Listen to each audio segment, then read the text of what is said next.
Let's jump right into this explainer and get a true fly-on-the-wall look at the raw, hilarious, and just totally chaotic reality of a movie set. When we sit down to watch a finished film, everything feels so inevitable and perfectly polished. But the day-to-day reality of shooting, it is packed full of fumbles, massive frustrations, and, well, plenty of four-letter words. Take this line, for instance. The university president's furious. Why? Your article about him saying, "Oh, fuck." It's literally the perfect snapshot of what happens when a seasoned professional actor just hits a complete mental wall right in the middle of a take. Today, we're diving into actual raw outtakes to really understand the incredible, mostly unseen work that goes into making movie magic. So, consider this your exclusive pass behind the curtain.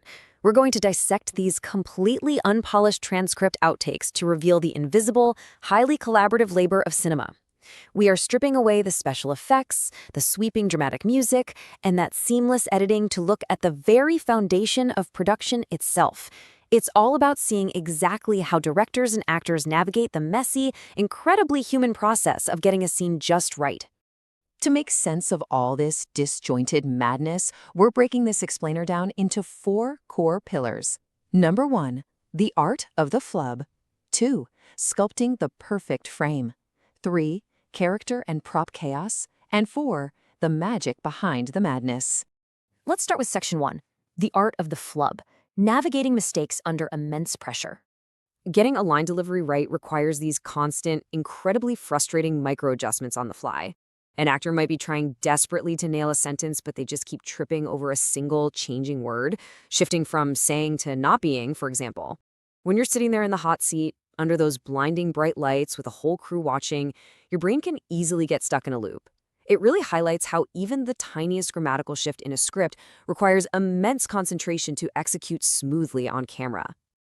And honestly, that pent-up frustration can bubble up in the absolute funniest ways. Just picture an actor yelling, "Parker, I don't pay you to be a sensitive artiste." You can practically hear them breaking character after completely fumbling the pronunciation of the word artiste. It's such a great reminder that, at the end of the day, these are just humans performing under immense pressure. One single twisted syllable, and boom, the entire take is ruined, forcing absolutely everyone back to square one. Which brings up a really crucial point: how the director negotiates with the actor right in the thick of that frustration. In one moment, an actor wants to unleash some genuine anger, asking the crew if they're suddenly aiming for a PG rating. And the director has to step in and say, "No, don't say the word, I just mean to communicate."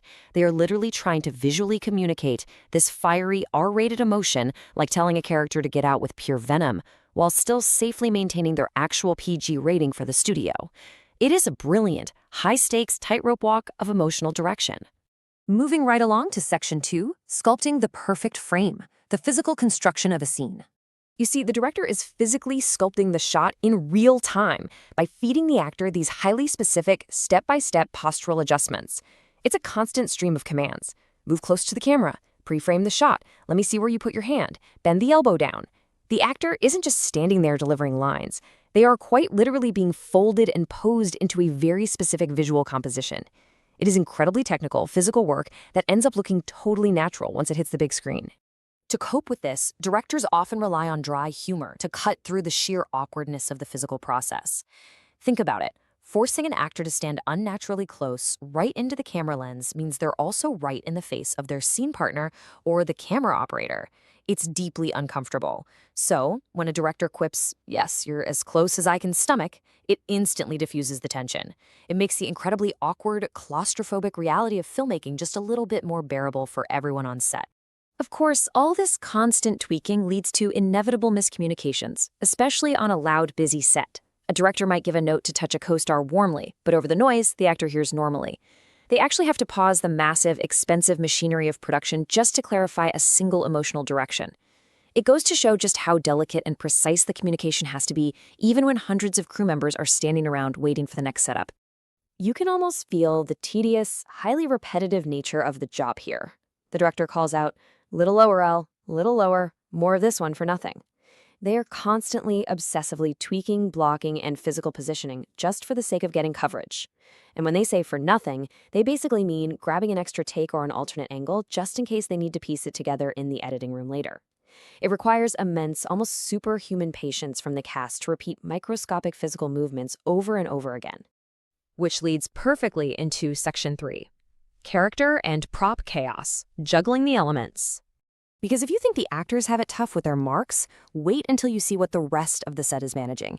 In just a handful of transcript lines, we see the team trying to figure out a name for a guy named Otto Octavius, wrangling wild background action involving a thief strung up by his web, demanding a brand new prop right in the middle of a setup, and actively tweaking the script dialogue from believe it to shut up. It is organized chaos at its finest, relying entirely on the crew's ability to just pivot instantly and solve problems on the fly. And hey, the main cast aren't the only ones feeling the heat. Even the background actors are totally caught up in the chaos.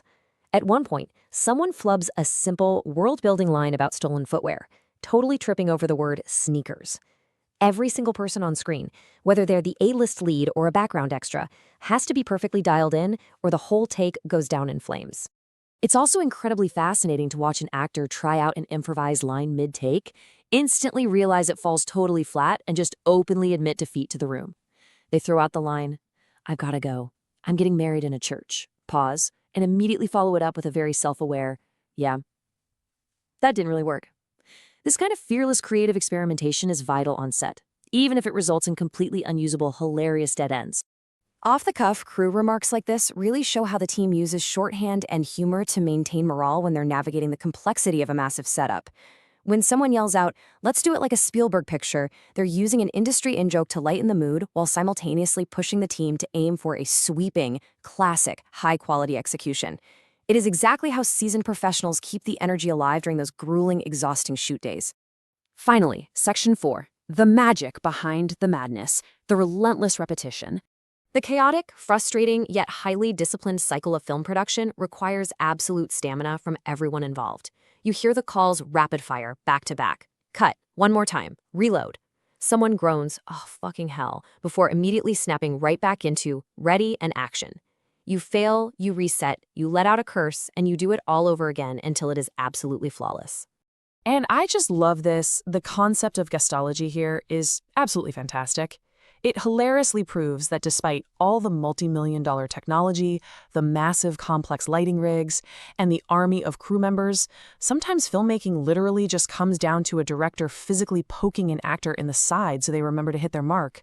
It totally grounds this incredibly expensive, overwhelming process in very simple, practical, human problem-solving.